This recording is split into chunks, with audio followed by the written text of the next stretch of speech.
সকাল 6টায় সূর্য উদয় হয়েছে, সন্ধ্যা 6টায় সূর্য অস্ত যাচ্ছে। এই 12 ঘন্টার এমন একটা দিন, ব্রহ্মার 1000 যুগে একটা দিন।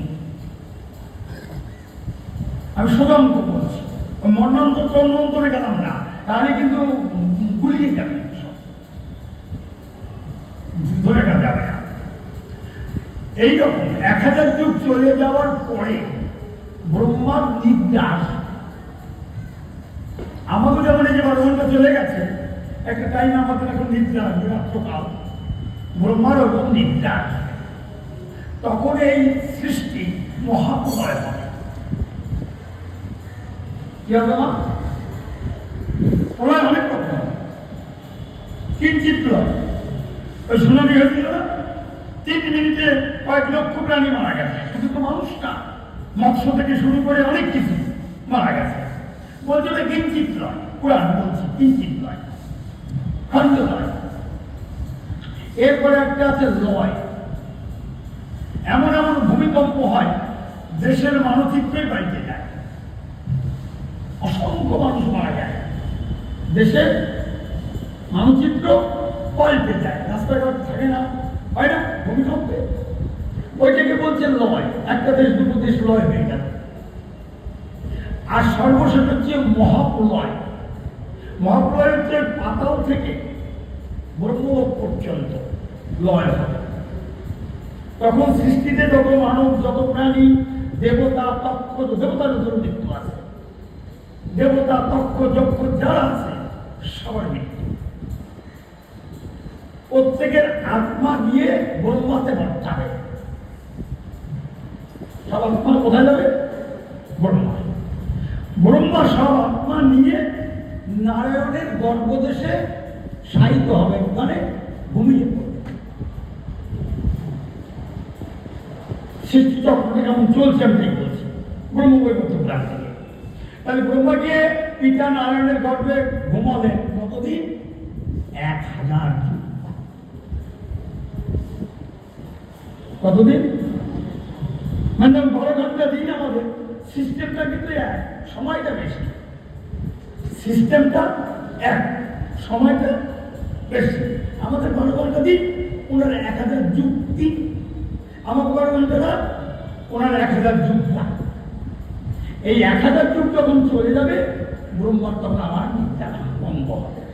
তখন ব্রহ্মা আবার পিতা নারায়ণের গর্ভদেশ থেকে পদ্মের উপর জন্ম হবে, আবার সৃষ্টি শুরু করবে।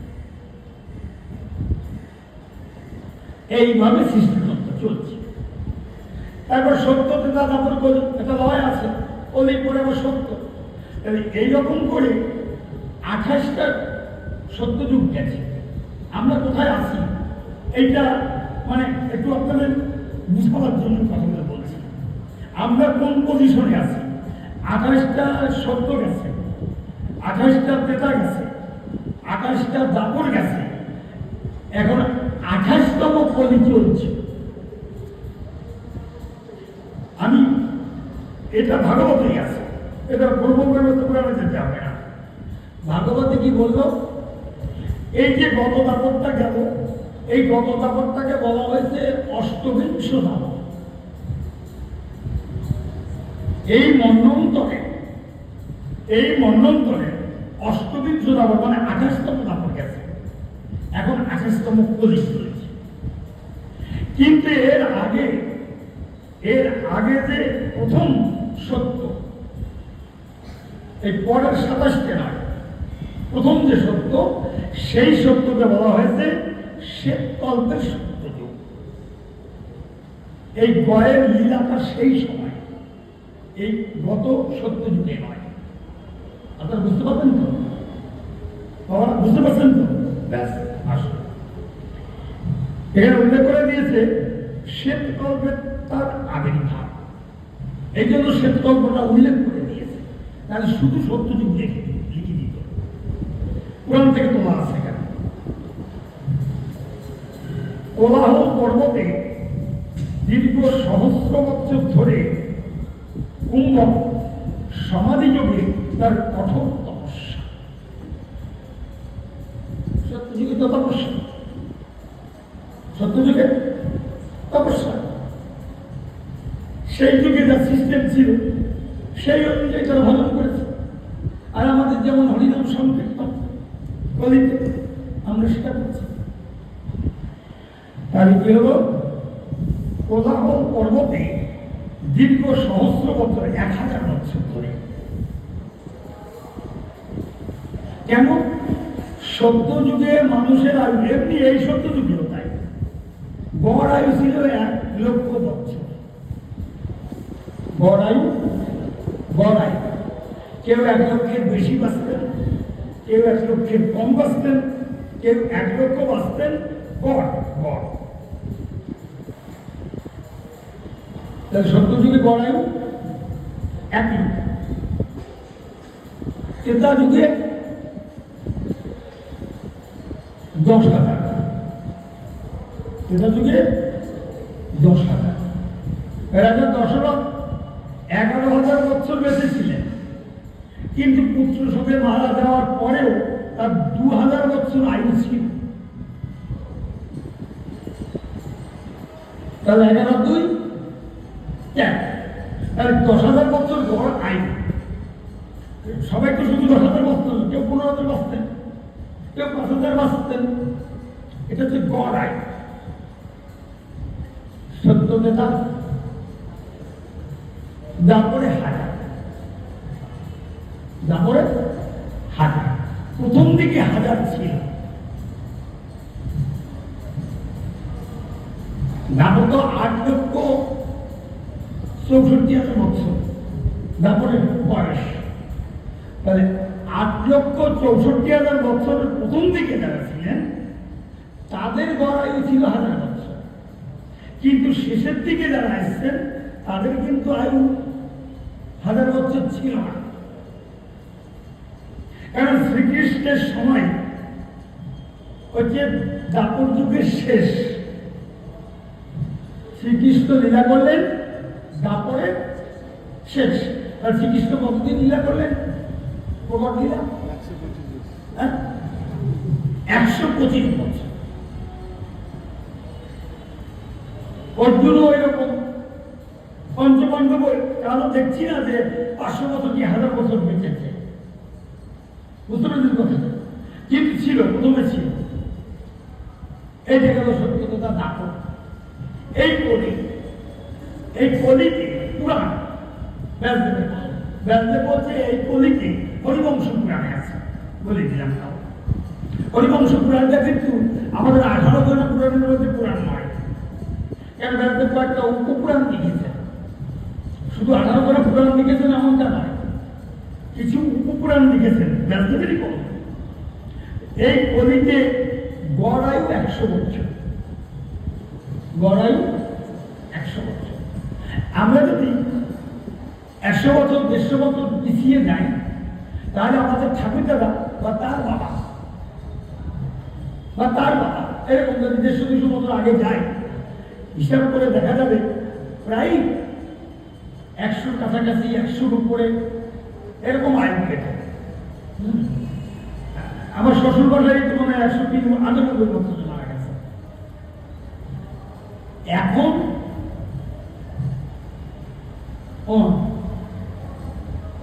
100 বছর পার করা লোক পাওয়া যায়, 1 কোটি খুঁজতে হবে তাই।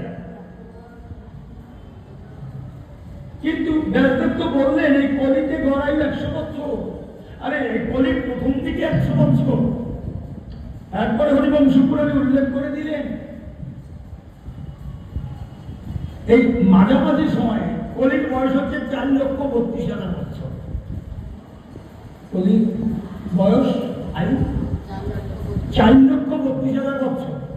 তার মধ্যে সবে 5,250 বছর হয়েছে।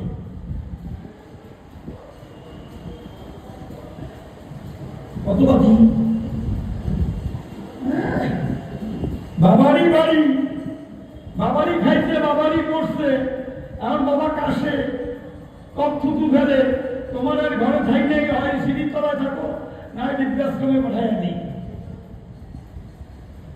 এর মধ্যে আমরা দেখি বলি কি কলিকা, কি বলি? বাবারই বাড়ি থেকে বাবাকে বের করে দিচ্ছে, মায়েরই বাড়ি থেকে মাকে বের করে দিচ্ছে। আমরা কি বলি? বাবা অধিকার কলির কর দেখছি না আমরা।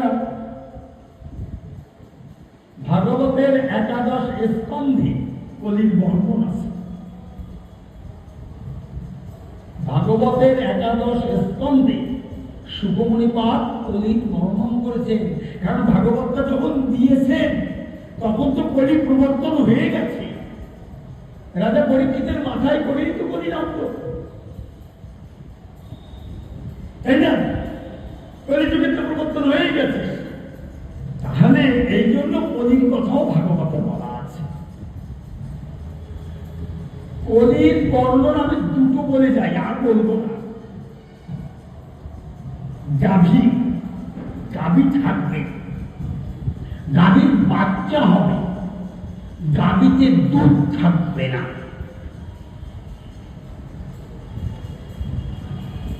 এখন তবুও কোনোটায় 2 কিলো, কোনোটায় 5 কিলো দুধ পাওয়া যায় গাভী অনুযায়ী। বলছে দুধই থাকবে না।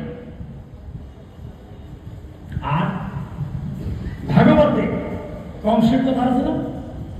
শেষকালে গিয়ে সুকুমারীবাদ এক্সাম্পল দিলেন কংস। ঘরে ঘরে কংস জন্মাবে, ঘরে ঘরে না, এখনো ঘরে ঘরে বংশ হয় নাই। এখনো অনেক সন্তান আছে, এখনো মা বাবাকে যথাযোগ্য মর্যাদায় বৃদ্ধ পিতা মাতা সেবা করে। বললে তো হবে না। আমাদের ওখানে চায়ের দোকান ছেলে লাইনদারে থাকে, এখন গাড়ি করেছে কিশোরগঞ্জ, বহু বছর লাইনদার থাকে। লাইনদারে ঘরও আছে, ট্রেন লাইনদারে, গন্ডা লাইনে। কত ভালো ছেলে। আমাকে বলা আছে, কাকু আপনি যে যে তীর্থে যাবেন আমার মাকে নিয়ে যাবেন, টাকা দেবো আমি। মায়ের কিন্তু 5 টাকা বেশি আর নাই। চায়ের দোকান করে। বাবা অনেক আগে মারা গেছে, বাবাকে কোনো তীর্থ দেখাতে পারিনি, আমরা ছোট ছিলাম। কিন্তু আপনি যত তীর্থে যাবেন আমার মাকে নিয়ে যাবেন। ছেলে পুত্র। আর একজনকেও চিনি, মাকে নিয়ে পেনশন তুলতে যায়, মা সই না করে তার টাকা দেবে না। টাকাটা ছেলে মার হাতে দিল, দাও আমি গুনি। নিয়ে ছেলে গুনিয়ে পকেটে রাখলো। তুমি বুড়ো মানুষ টাকা দিয়ে কি করবা? চলো।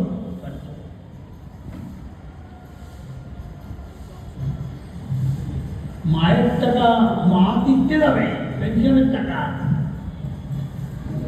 এই ছেলেও দেখতে পাচ্ছি। কলিকাল সবে শুরু। সুকুমারীবাদ ভাগবতের 11 স্কন্ধে কলির যা বর্ণন করেছে, এখন আমরা যেটা দেখতে পাচ্ছি এটা হচ্ছে স্যাম্পেল।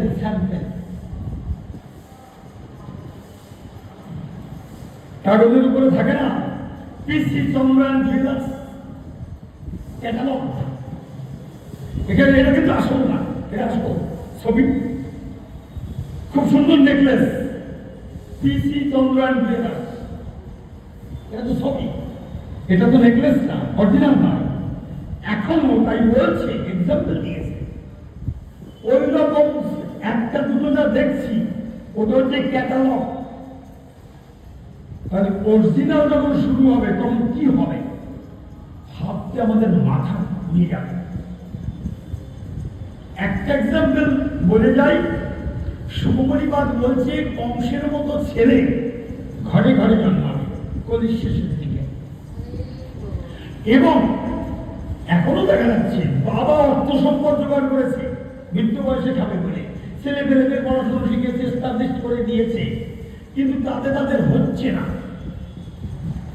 তুমি রিটায়ারমেন্টে 50 লাখ টাকা পেয়েছ, তুমি মরলে আমি পাবো, সে অপেক্ষা করা যাবে না। ঠিক কংসের মতো। উগ্রসেন মারা গেলে, আচ্ছা মথুরা দাদা কে হতো? কংসই তো। কংস কি অপেক্ষা করলো যে আমার বাবা রিটায়ার করুক কিংবা আমার বাবা মারা যাক তারপরে আমি রাখবো? অপেক্ষা করেছিল? করেনি। সেনাবাহিনীর একদলকে হাতে নিয়ে, যুবরাষ্ট্র হাতে নিয়ে বাবাকে বেঁধে সেধে কারাগারে নিক্ষেপ করে গিয়ে সিংহাসনে বসল। বলছে ওই রকম ছেলে কলির শেষে ঘরে ঘরে হবে। বাবার বুকের মধ্যে ছুরি ধরবে, ছুরি রাত্রির বেলায়। ৭৫-৮০ বছরের বৃদ্ধ কি করবে? ছেলের তো ৩৫-৪০ বছর বয়স। সই করো, কালকেই তোমার অ্যাকাউন্ট থেকে টাকা আমার অ্যাকাউন্টে ট্রান্সফার হবে, না হলে ছুরি বসিয়ে দেবে।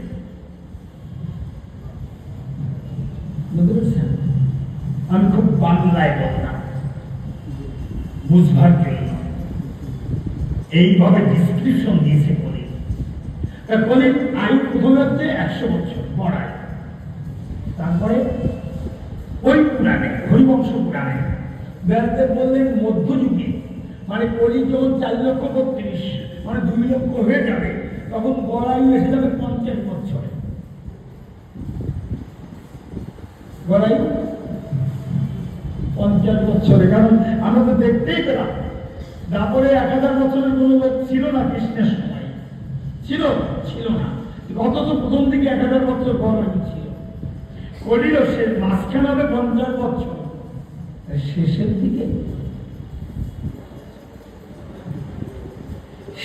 দিকে আয়ু হবে গড় আয়ু ৩৩ বছর। আমার কথা না, ব্যাসদেবের কথা। গড় আয়ু কত বছর হবে? ৩৩ বছর। কিরকম? কেউ ১০০ বছর বাঁচবে, কেউ ৫০-এ নাশ, কেউ গর্ভে নাশ। সবাই যে ৩৩ বছর বাঁচবে এমনটা না। কেউ ৮০ বছর বাঁচবে, কেউ ৫০ বছর বাঁচবে, কেউ ৩০ বছর বাঁচবে, কেউ গর্ভে নাশ হবে। গড় আয়ু ৩৩ বছর হবে কলির শেষের দিকে।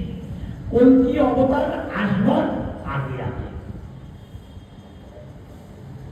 বুঝতে পেরেছেন? আর একটা কথা বলি মা বাবারা, এখানে কিন্তু আমরা ভাগবতের কাছে এসেছি শিখতে, জানতে। ভাগবত হচ্ছে ভগবানের বাংময় রূপ, ভগবানের একটা রূপ। ভাগবত কথা, কথা ভগবানের কথাও যা ভগবান, ভগবানের নামও যা ভগবান। তাই না? তাহলে এটা হচ্ছে বাংময় রূপী ভগবান। ভগবানের রূপ গুণ লীলার কথা ভাগবতে বলা আছে। তবে আমরা ভগবানকে জানতে পারছি, ভগবান দেখতে কেমন ছিলেন, ভগবান কি লীলা করেছে। তাই এই বাংময় রূপের কাছে আমাদের আশা, তার সম্পর্কে জানতে আসে, তাই না? তাহলে একটা কথা জেনে রাখবেন, আমাদের পুরাণে উল্লেখিত যে সমস্ত ভগবান আছে পুরাণে এবং ভাগবতে, পুরাণ এবং ভাগবত যাই বলুন, আমাদের পুরাণে এবং ভাগবতে মিলিয়ে মোট ২৮টি ভগবানের কথা বলা আছে। ২৮টি অবতার, মৎস্য, বরাহ, কুর্ম, নৃসিংহ, রাম, বলরাম, পরশুরাম, এইরকম করে ২৮ জন ভগবানের কথা বলা আছে। এবং আমাদের বুদ্ধ, গৌতম বুদ্ধ, যিনি চীনে গিয়ে বৌদ্ধ ধর্ম প্রকাশ করলেন, ওই বুদ্ধ কিন্তু আমাদের ওই ২৮ অবতারের মধ্যে এক অবতার। বুদ্ধ কিন্তু সনাতন ধর্ম অবলম্বী, কিন্তু একটা মত, একটা শাখা প্রচার করলেন।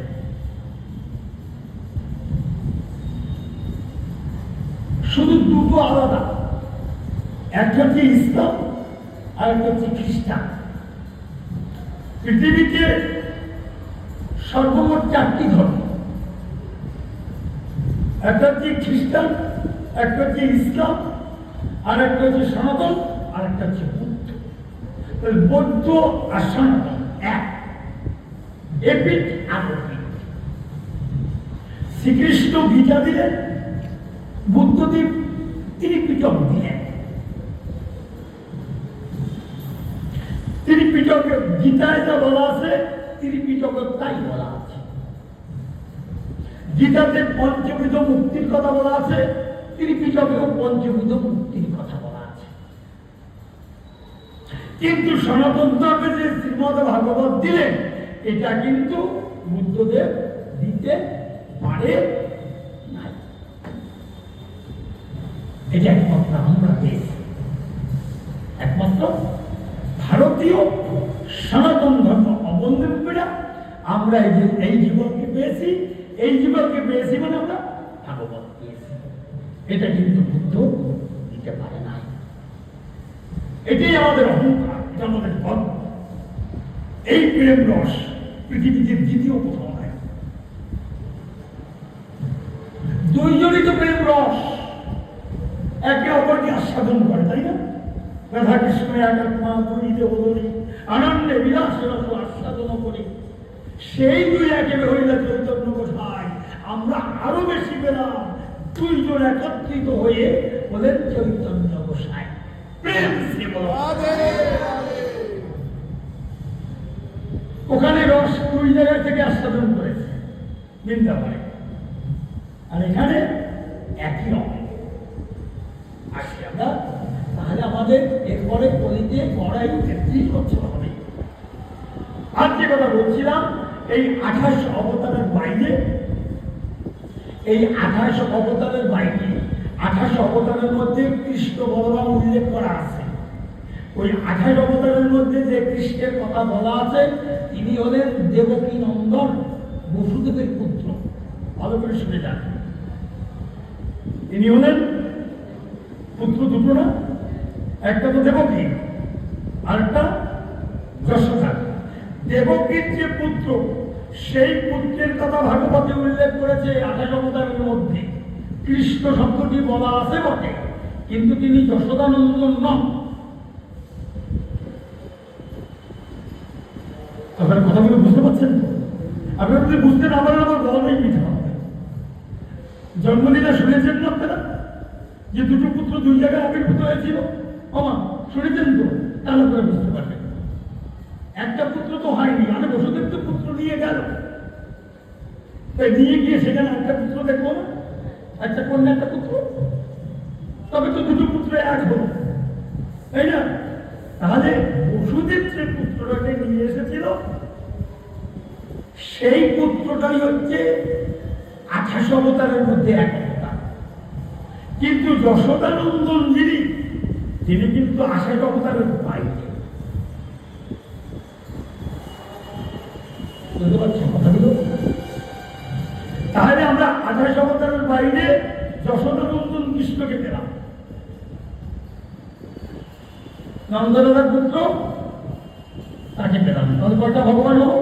28 29। আর এই কলিতে সেই রাধাকৃষ্ণ মিলিত হয়ে যে গৌর হবে, এই অবতারের কথা কিন্তু ভাগবতে আছে, স্বপ্নবিলাস গ্রন্থে, কিন্তু 28 অবতারের মধ্যে নয়। ভালো করে লক্ষ্য করুন। তাহলে গৌর ভগবান, তাহলে ওই 28 অবতারের বাইরে। তাহলে যশোদানন্দন আর সতীনন্দন, এই দুইজন 28 অবতারের বাইরে। তাহলে 28 আর 2 কত পেলাম? 30। আর নিত্যানন্দ তিনি হলেন বলরাম। বলরামের কথা বলা আছে 28 অবতারের মধ্যে, কিন্তু নিত্যানন্দের কথা বলা নেই। বলরাম যে নিতাই হবে এটা কিন্তু 28 অবতারের মধ্যে বলা নাই। তাহলে আরেকজন পেলাম 30 31। আর গৌরীকে যিনি আনলেন, গৌরী তো রাধাকৃষ্ণের মিলিত বিগ্রহ, আর গৌরীকে যিনি আনলেন তার নাম কি? অদ্বৈত। অদ্বৈত কিন্তু মহাবিষ্ণু। মহাবিষ্ণু মানে তিনিও ভগবান। মহাবিষ্ণু মানে তিনিও ভগবান। অঙ্গে গোপেশ্বর শিব আছে, এক অঙ্গে দুইজন আছে। গৌড়ের অঙ্গে যেমন দুইজন আছে রাধা কৃষ্ণ, তেমনি অদ্বৈতের অঙ্গে দুইজন আছে। একজন হলেন মহাবিষ্ণু আর একজন হলেন গোপেশ্বর শিব। এই জন্যই অদ্বৈত প্রভু দুইজন স্ত্রী। স্ত্রী দুইজন। সীতা ঠাকুরানীকে যিনি আছেন তিনি হলেন মা পার্বতী। যেহেতু শিব রয়েছে, এখন শিব রয়েছে, ওই জন্য পার্বতী আমাদের স্ত্রী যিনি সীতা ঠাকুরানী, তিনি হলেন মা দুর্গা। আরেকজন স্ত্রী, তার নাম হচ্ছে শ্রীদেবী। শ্রী দন্তস্বয় দীর্ঘি, উনি হচ্ছেন লক্ষ্মী ঠাকুরানী, মহালক্ষ্মী। যেহেতু মহাবিষ্ণু আর স্ত্রী মহালক্ষ্মী, শ্রীদেবী নামে এসেছেন। তাহলে এই এক ভগবান। তাহলে কয় ভগবান বললাম? 29, 30, 31, 32। আমরা কত ভগবান পেলাম? 32টা ভগবান পেলাম। শুধু তাই নয়, আরো একটু শুনে যান। এই যে কলির শেষে যে কল্কি অবতার আসবে, কল্কি পুরাণ আছে। কল্কি জানেন না তো? কল্কি পুরাণ আছে, বিক্রি হয়। মাস্টার বিক্রি যাবেন, কল্কি পুরাণ।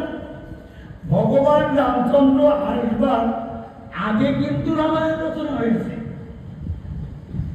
তবে একটা দুটো দিন আগে না, 60,000 বছর আগে ভগবান রামচন্দ্র অবতীর্ণ হওয়ার 60,000 বছর আগে রামায়ণ তৈরি হয়েছে। তারপরে ভগবান এসে লীলা করেছে।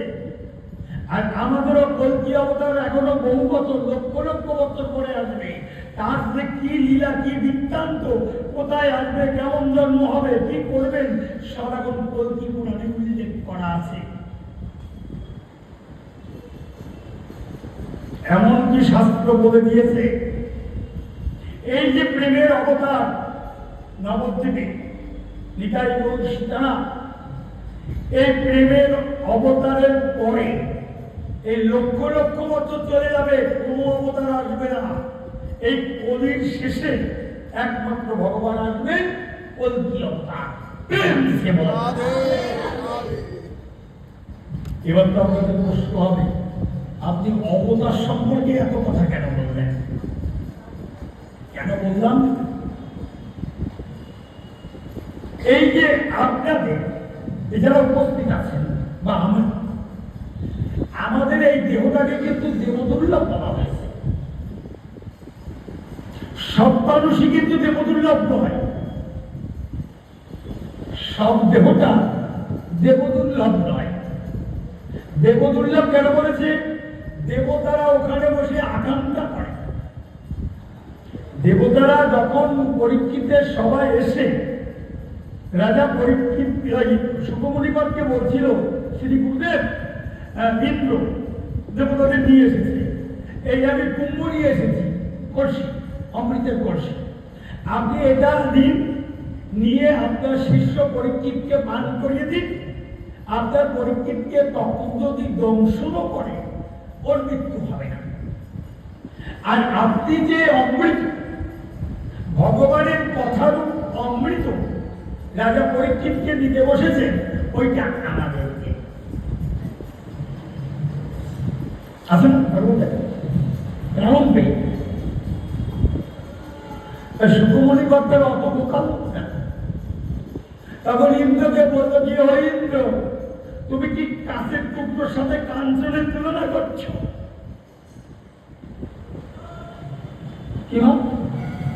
আপনাকে যদি ভাঙা কাছে এত টুকরো দেওয়া হয়, দুটো রাখা হয়, এখানে একটা 2 ভরি সোনার টাকা আর এখানে একটা কাছের টুকরো, বলা হয় যে আপনি চয়েস করে নিন, আপনি কোনটা নেবেন? আপনি কোনটা নেবেন? কাঞ্চনটা। এই সুখমণিপদ বললো, ইন্দ্র তুমি কি মনে করছো আমি কিন্তু রাজা পরীক্ষিতের গুরুদেব, আমাকে গুরুর আসনে বসিয়ে আমার চরণ ধৌত করেছে, আমার চরণ পান করেছে 88,000 মুনি ঋষির সামনে, যে আসলে আমার বাবা আছে, সুখদেবের বাবা ব্যাসদেব আছে, তার চরণ ধৌত করে নাই।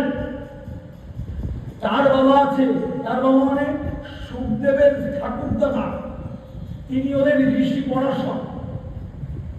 কে কে আছেন 88,000 মুনি ঋষির মধ্যে? আগে শুনে নিন। ঋষি ঠাকুরদাদা পরাশর, বাবার গুরুদেব দেবশ্রীপাদ নারদ আছে, করেন্দ্র, রাজন পরীক্ষিত, ওই দেবশ্রীপাদ নারদের চরণ ধোয় নাই, আমার ঠাকুর দাদা পরাশরের চরণ ধোয় নাই, আমার চরণ ধুইয়ে পাদক পান করে শ্রী গুরু আসন দিয়েছে। তুমি কি মনে করেছো আমি বোকা? তুমি কাছের টুকরো দেবে, আমি দিয়ে দেব আমার শিষ্যের জন্য, আর তোমাকে কাঞ্চনটা দিয়ে দেব। কাঞ্চন মানে হরি কথা অমৃত। হরি গোপীরা বলছে না, তব কথা অমৃত তপ্ত জীবন কবি ভীতম তদমসভ শ্রবণম মঙ্গলম মদাততম বিমুক্তিতে হরিদাস। ভাগবতের ভূমিকে আছে। কবিরা গোবিন্দকে বলেছিল তব কথা অমৃত, তোমার কথাই তো অমৃত। দেবতারা কি অমৃত পেয়েছে? ওরা একদিন মহাপ্রলয়ের সময় মরে যাবে, কিন্তু আমাদের কোনোদিন মৃত্যু হবে না। কেন? আমরা তোমার কথার অমৃত পেয়েছি। তব কথা অমৃত তত্ত্ব জীবন কবি, তত্ত্ব জীবন, যার জীবনে যত কিছু ঝড় ঝাপটা মনের মধ্যে দাউ দাউ করে চলছে সংসারের, সব নির্বাপিত করতে পারে একমাত্র হরি কথা। আর কেউ আমি আগুন নির্যাতিত করতে পারবে না। আর একমাত্র হরিরূপ, হরি কথা। আমি বলেছি না, কবিরা বলেছি। কথামৃত তত্ত্ব জীবন কবি বিয়েরিতম কলমসা পাপ। কলমস মানে কি? ওই পাপ তাপ সব দূর হয়ে যায় ভগবানের কথা শুনলে। কলমস মানে পাপ তাপ অপরাধ যা থাকে তোমার কথাতে সব দূর হয়ে যায়, ওদের কাছে থাকে না। কলমসা মহা শ্রবণম মঙ্গলম। ভগবানের কথা যে যেভাবেই শ্রবণ করুক না কেন, ভগবানের নাম যে যেভাবেই শ্রবণ করুক না কেন, তার মঙ্গল। শ্রবণম মঙ্গলম মাদকতাম দম্পিকে। এর মধ্যে একটা মাদকতা আছে। এর মধ্যে কি আছে? মাদকতা মানে নেশা। নেশা করে কেউ বসতে পারে? আপনার বলবেন কি হয় গোসাই, কোনোদিন মদ ছুঁইলাম না, একদিন লটারি কাটলাম না, জুয়া খেললাম না, নাকি নেশা ছাড়া বাঁচতে পারে না। আমিও তো বাঁচতে পারি না, কি বলবো দেখি। এই সারা জন্মে একটা নেশা বাড়ি করা। প্রথমে পুকুর কিনে বাড়ি করা, শিখে মারার বাড়ি, একতলা এবং দুইতলা, এবার তিনতলা, আবার মন্দির। তার মানে কি? আজকে 26 বছর ধরে ওই একটা নেশা, পয়সায় আয় করবো আর বাড়ি বড় করবো। এটাও নেশা। নেশা না? ছেলে মেয়েদের হাই এডুকেশন দেবো, আমি খাই আর না খাই, 5 জনে আমার ছেলে মেয়েকে চিনবে, এটাও একটা নেশা। কারো কারো খাওয়ার নেশা। দুধ বাড়ি করি আর গাড়ি করে যাই করি, অঙ্গে তো কিছু নেই, পাসপোর্ট না হলে হয় না। একদিন যদি 3 পদ হলো, বাড়িতে চিৎকার চেঁচামেচি করে মাত করে দেবে, তাই না? আছে না? ও বর্তমানে মাথা থাকেন এমন লোক আছে না? গিন্নির সাথে ঝগড়া লাগে তো পাসপোর্ট আমি তো বাজারে গেছি, তুমি করনি কেন?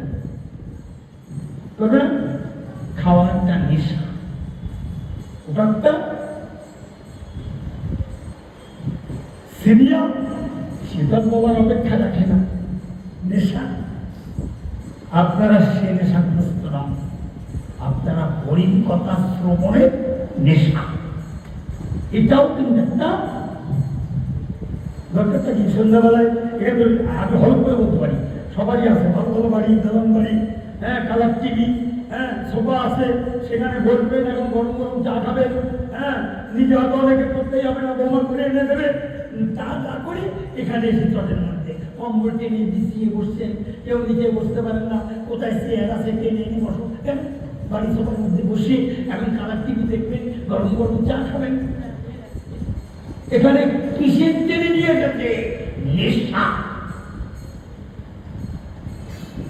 কি বাবু ভুল বললাম কিছু? যাদের সব নেশা আছে এখন বাড়িতে কেউ রাখতে পারবে না, পারবে? সন্ধ্যা করে রাখো তো তুমি। কত ঘাটতি করে আইছি, যাই একটু মস্তি করে আসি। নেশা, এই নেশা হরি কথা শ্রবণের যে নেশা যাদের হয়েছে তাদেরকে বলা হয়েছে দেবদুর্লভ দেব। ওই দেবতা স্বর্গে বসে আকাঙ্ক্ষা করে মর্তে যদি আমাদের কোনোদিন জন্ম দাও ভগবান, তাহলে ভারত ভূমিতে দিল। কোথায় দেবে? ভারত ভূমি। কারণ তোমার অত্যন্ত প্রিয় ভূমি। আমেরিকা, জার্মান, জাপান এগুলো ও জনসম্পদ যতই থাকুক, যতই দেখতে ঝিকঝাক করুক, ওখানে কিন্তু প্রেম নেই। প্রসঙ্গ পাইতে যাচ্ছে, স্বামী মুখোপাধ্যায় আবার পাঠাবে। এবার গয়া শেষ করে তবে অন্য প্রসঙ্গে যাব। আপনারা বিরক্ত হচ্ছেন না? শুনুন, বুঝুন, আমি কিন্তু সব শাস্ত্রের কথা বলছি। কথা অমৃত, শুধু সুখদেব বলল তা নয়, গোপীরা বলছে ভগবানের কথা অমৃত। বলে পান কোথা থেকে হয়? বলে পান কর্মেন্দ্রিয় দিয়ে হয়। কথা পান কোথা দিয়ে হয়?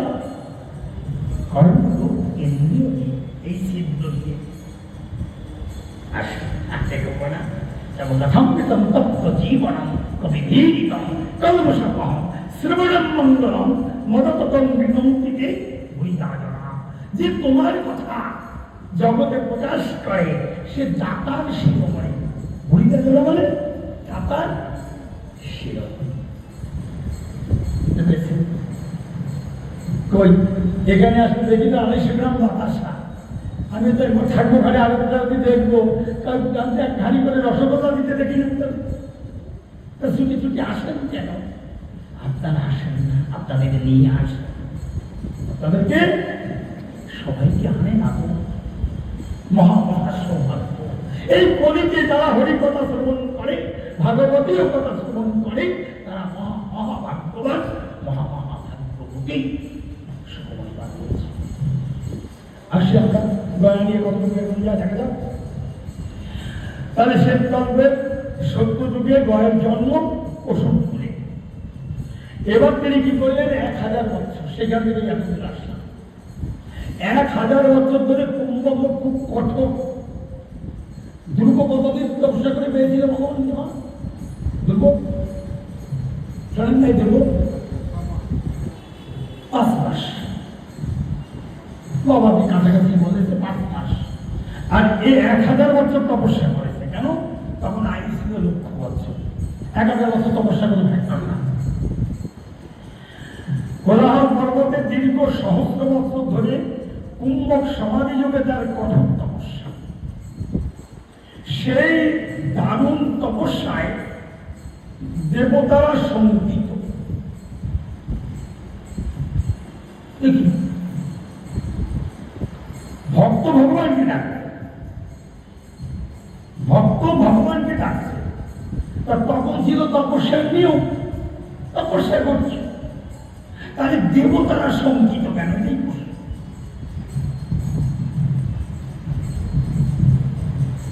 এটা আমরা ডাকছি। আমরা এই যে হরিনামে আগে হলো, এখন হরি কথা হচ্ছে, এরপরে হাতে হবে তখনও হরির নাম। তাহলে দেবতারা শঙ্কিত কেন? ভক্তরা ভগবানকে ডাকবে, এটা তো নিয়ম, এটা তো নিয়মের বাইরে নয়। বরং তো যারা ডাকে না তাদেরকে মানুষই বলে নাই ভগবান। আমি না, আমি না, আমি। ভগবান কি বলেছে? যারা ভগবানকে ডাকে না, অর্থাৎ ভগবান ভজনে প্রবিষ্ট হয়নি, দেখিতে মানুষ বটে করহে বুকের কাম। দেখিতে মানুষ বটে করহে বুকের কাম।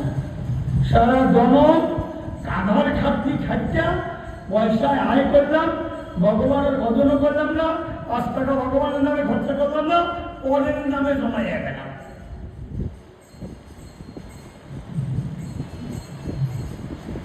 কি তাই হয় না? কি ব্যাপার? কার জন্য জমাচ্ছেন? ছেলের জন্য, নাতি, দস্যু নাতি, অথচ নিজের জমানো না, নিজের পয়সা নিজের নামে একটাও জমানো না। বললো না, ভুলবো না। আপনারা কি ভাবেন ওই ব্যাংকে আপনি জমিয়েছেন থেকে ওটা আপনার টাকা? এখন যদি চোখে দোষী কথা বলে, আপনার ছেলে বলবে আমার, ছেলের চোখে যখন দোষী কথা বলবে, নাতি বলবে আমার।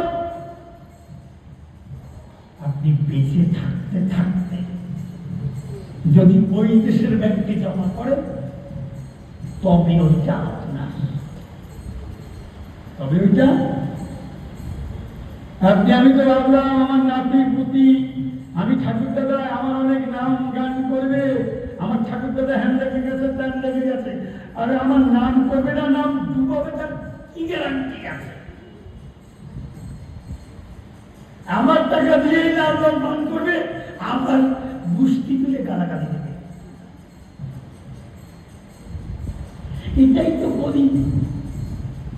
সুতরাং যার যার নিজের অ্যাকাউন্টে জমা করে যান।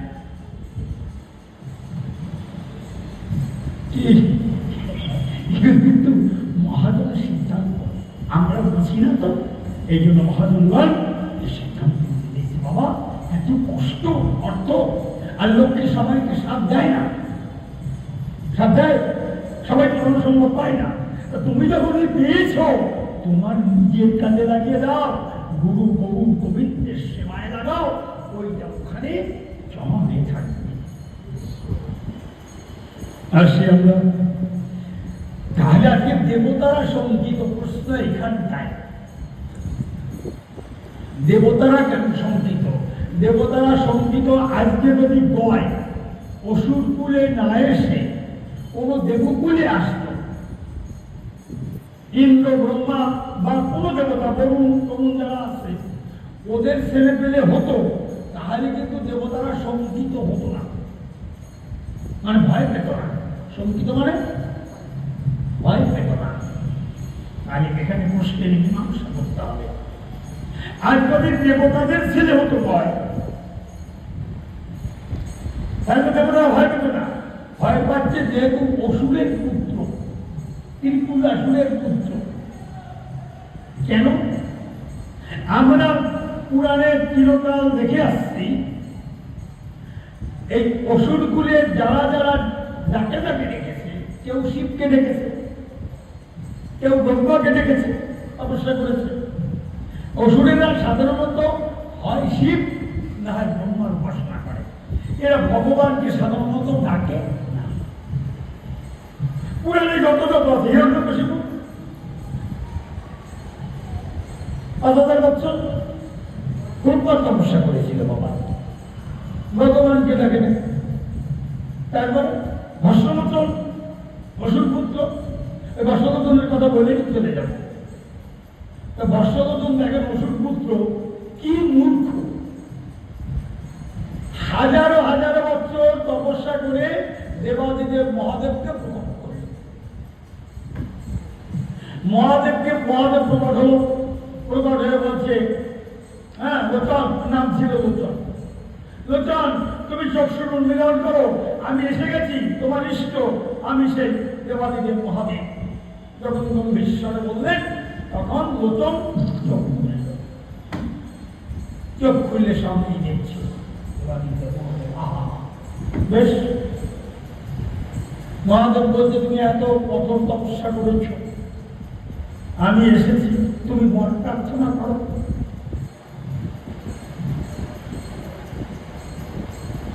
লোচন চিন্তা ভাবনা করে করে বলছে, প্রভু আমাকে এই বর দিন। কি বর?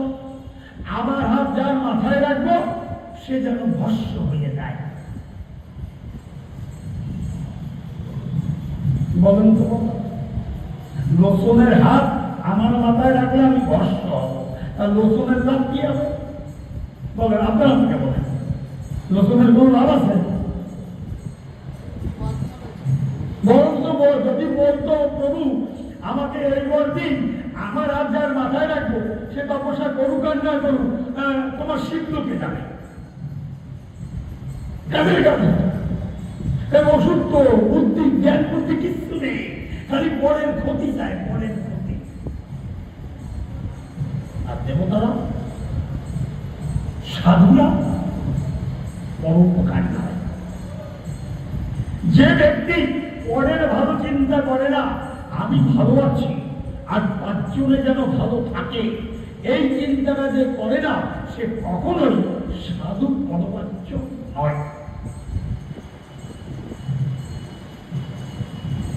তাহলে অসুররা চিরকাল যারই তপস্যা করুক, আমাকে এই অস্ত্র দাও, আমাকে এই শক্তি দাও, আমি যেন ত্রিভুবন জয় করতে পারি, আমি যেন সর্বলোক অধিকার করতে পারি, ওদের এটাই খালি ভোগ বিলাস বাসনা।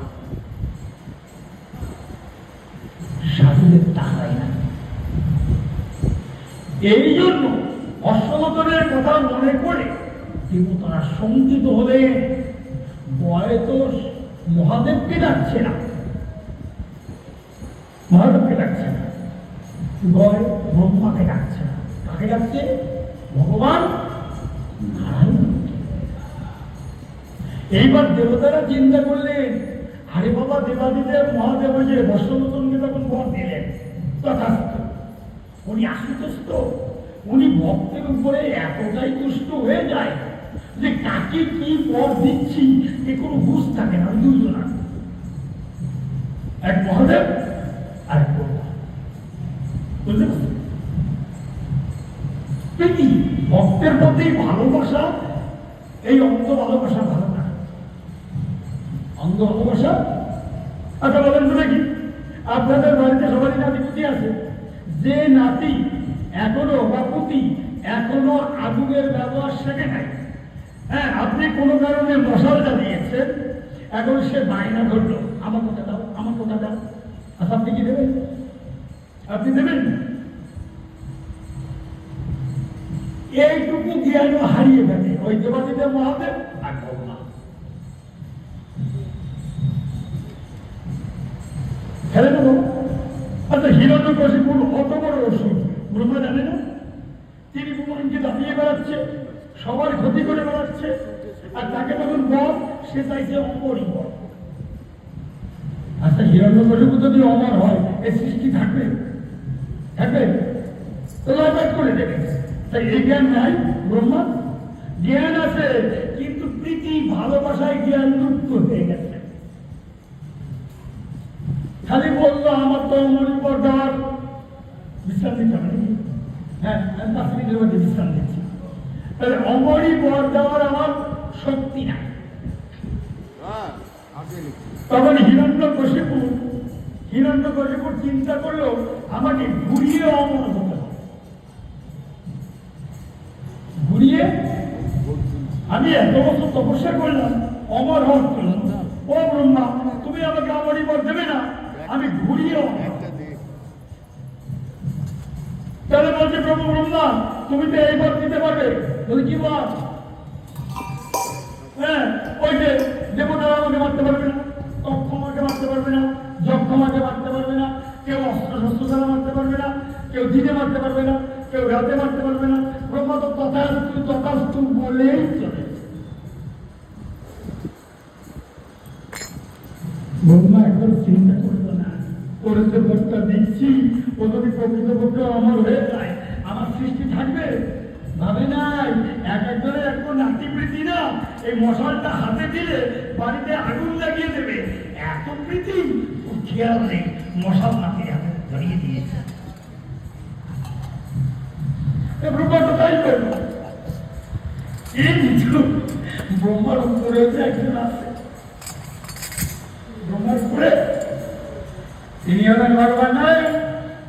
তাহলে ব্রহ্মা এবং শিব যদি কোনো ভুল করে, সমাধান কে করে? কে করে? দেবতারা বলছে, হয়তো না ডাকছে মহাদেবকে, না ডাকছে ব্রহ্মাকে, ডাকছে তো সেই ভগবানকে। আচ্ছা, ভগবান গিয়ে যদি ওই অসুরকে ওই রকম কোন একটা বর দিয়ে বসে, তার সমাধান কি করবে?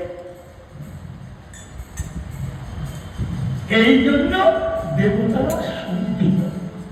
বোঝা গেল? এই পর্যন্ত বিশ্রাম, আগামী মঙ্গলবার আবার